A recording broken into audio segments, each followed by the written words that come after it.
But you can see up top here, this is yet to dry, but I've got the dried dead grass here, probably from Roundup around the track.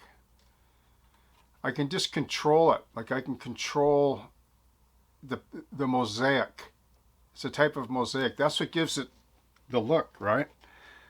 That I'm after, the realistic look. And rather than just taking my static grass applicator and just doing one length of grass over the hill, I want to create some personality to this hill. Right, it's the smaller footprint. Once again, the postage stamp scene. And when you have sheets of this made up, you can just go to town on it, right? Look at the other style. See these? These are more turf style, smaller, like 4 mil, 2 mil mixed in, some of it. And these are the longer 7, 10, and 12s, right? So I can add those in too and just create a scene, you know.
Kind of like turf in a yard, you know, isn't it?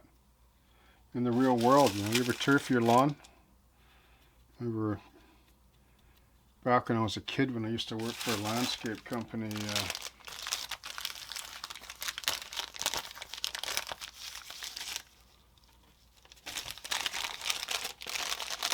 used to turf and use patches like this.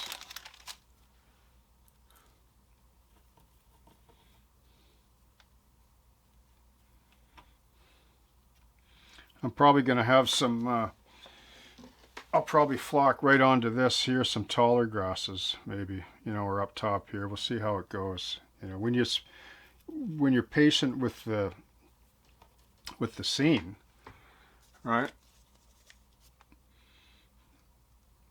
If that's your game,